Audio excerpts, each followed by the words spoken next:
need to make a confession at the outset here. A little over 20 years ago, I did something that I regret, something that I'm not particularly proud of, something that in many ways I wish no one would ever know, but that here I feel kind of obliged to reveal. In the late 1980s, in a moment of youthful indiscretion, I went to law school. Now,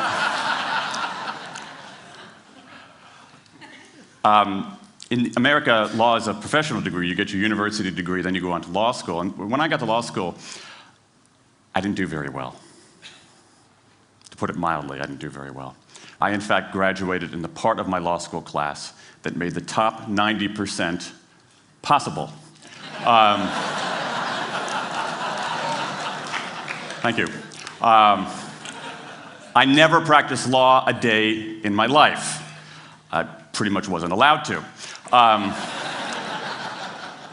But today, against my better judgment, against the advice of my own wife, I want to try to dust off some of those legal skills, what's left of those legal skills. I don't want to tell you a story. I want to make a case.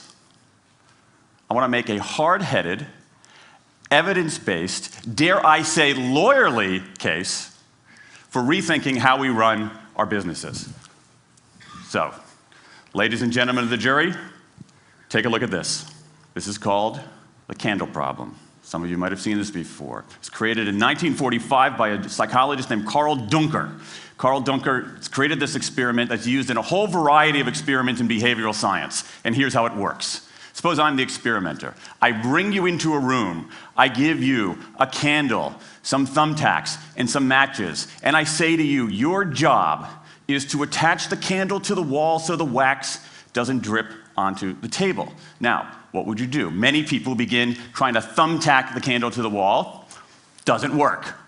Some people, and I saw somebody kind of make the motion over here, some people have a great idea where they light the match, melt the side of the candle, try to adhere it to the wall. It's an awesome idea, doesn't work. And eventually, after 5 or 10 minutes, most people figure out the solution, which you can see here. The key is to overcome what's called functional fixedness. You look at that box and you see it only as a receptacle for the tacks, but it can also have this other function as a platform for the candle. The candle problem. Now, I want to tell you about an experiment using the candle problem done by a scientist named Sam Glucksberg, who's now at Princeton University in the US. This shows the power of incentives. Here's what he did. He gathered his participants and he said, I'm going to time you how quickly you can solve this problem.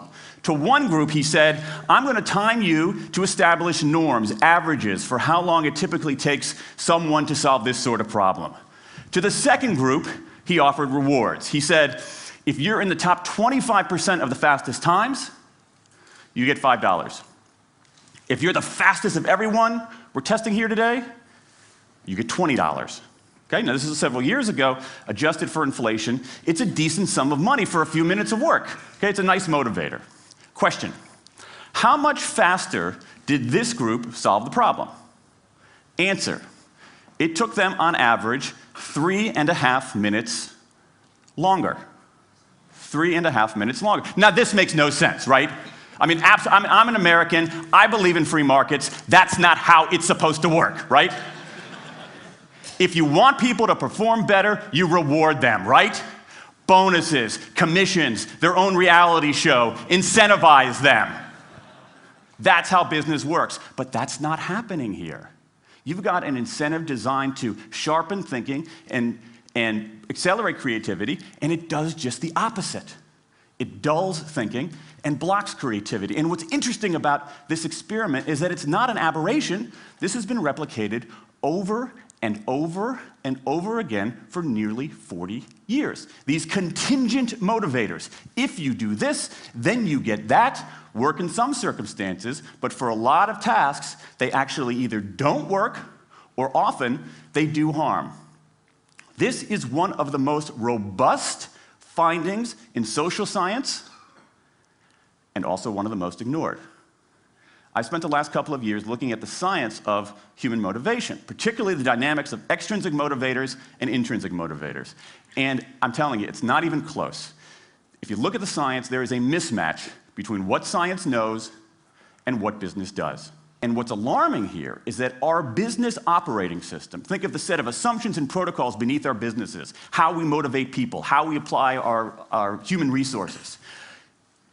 It's built entirely around these extrinsic motivators, around carrots and sticks. That's actually fine for many kinds of 20th century tasks.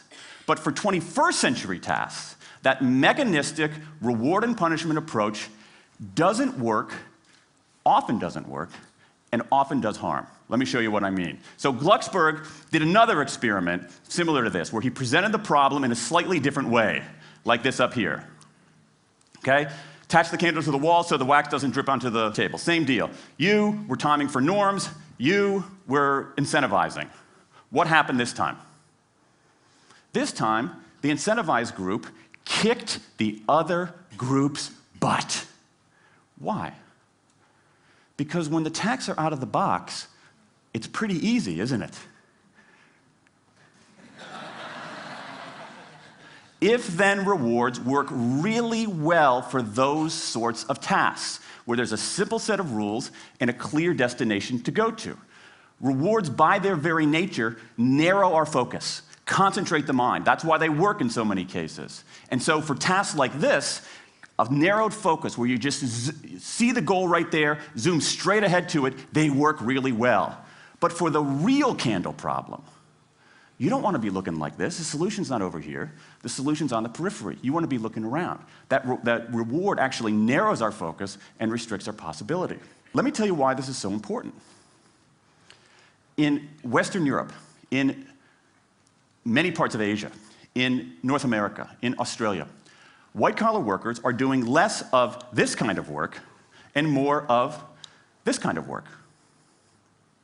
That routine, rule-based, left-brain work, certain kinds of accounting, certain kinds of financial analysis, certain kinds of computer programming, has become fairly easy to outsource, fairly easy to automate. Software can do it faster.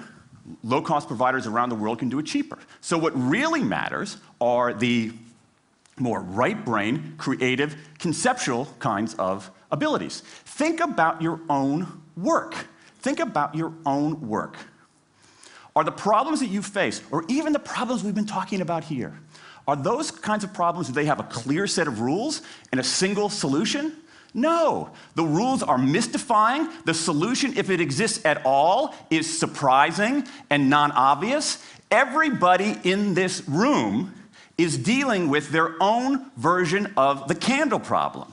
And for candle problems of any kind, in any field, those if-then rewards, the things around which we've built so many of our businesses, don't work. Now, I mean, it makes me crazy. And this is not, here's the thing, this is not a feeling, okay? I'm a lawyer, I don't believe in feelings.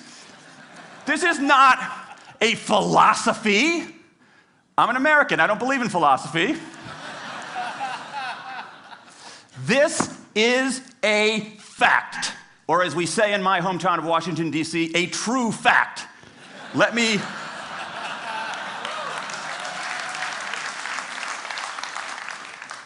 give you an example of what I mean. Let me marshal the evidence here, because I'm not telling you a story, I'm making a case, ladies and gentlemen of the jury. Some evidence. Dan Ariely, one of the great economists of our time, he and 3 colleagues did a study of some MIT students. They gave these MIT students a bunch of games that involved creativity and motor skills and concentration. And they offered them for performance 3 levels of rewards.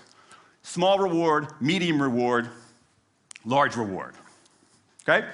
Do really well, you get the large reward, on down. What happened? As long as the task involved only mechanical skill, bonuses worked as they would be expected. The higher the pay, the better the performance. Okay? But once the task called for even rudimentary cognitive skill, a larger reward led to poorer performance. Then they said, okay, let's see if there's any cultural bias here. Let's go to Madurai, India and test this. Reward standard of living is lower. In Madurai, a reward that's modest by North American standards is more meaningful there. Same deal. A bunch of games, 3 levels of rewards. What happens? People offered the medium level of rewards, did no better than people offered the small rewards. But this time, people offered the highest rewards. They did worst of all. In 8 of the 9 tasks we examined across 3 experiments, higher incentives led to worse performance. Is this some kind of touchy-feely socialist conspiracy going on here? No, these are economists from MIT, from Carnegie Mellon, from the University of Chicago. And do you know who sponsored this research? The Federal Reserve Bank of the United States. That's the American experience. Let's go across the pond to the London School of Economics. LSE, London School of Economics, alma mater of 11 Nobel laureates in economics. Training ground for great economic thinkers like George Soros and Friedrich Hayek and Mick Jagger. Just last month, economists at LSE looked at 51 studies of pay-for-performance plans inside of companies. Here's what the economists there said. We find that financial incentives can result in a negative impact on overall performance. There's a mismatch between what science knows and what business does. And what worries me as we stand here in the rubble of the economic collapse is that too many organizations are making their decisions, their policies about talent and people, based on assumptions that are outdated, unexamined, and rooted more in folklore than in science. And if we really want to get out of this economic mess, and if we really want high performance on those definitional tasks of the 21st century, the solution is not to do more of the wrong things, to entice people with a sweeter carrot or threaten them with a sharper stick. We need a whole new approach. The good news about all this is that the scientists who've been studying motivation have given us this new approach. It's an approach built much more around intrinsic motivation, around the desire to do things because they matter, because we like it, because they're interesting, because they're part of something important. And to my mind, that new operating system for our businesses revolves around 3 elements: autonomy, mastery, and purpose. Autonomy, the urge to direct our own lives. Mastery, the desire to get better and better at something that matters. And purpose, the yearning to do what we do in the service of something larger than ourselves. These are the building blocks of an entirely new operating system for our businesses. I want to talk today only about autonomy. In the 20th century, we came up with this idea of management. Management did not emanate from nature. Okay? Management is it's not a tree, it's a television set. Okay? Somebody invented it. And it doesn't mean it's going to work forever. Management is great. Traditional notions of management are great if you want compliance. But if you want engagement, self-direction works better.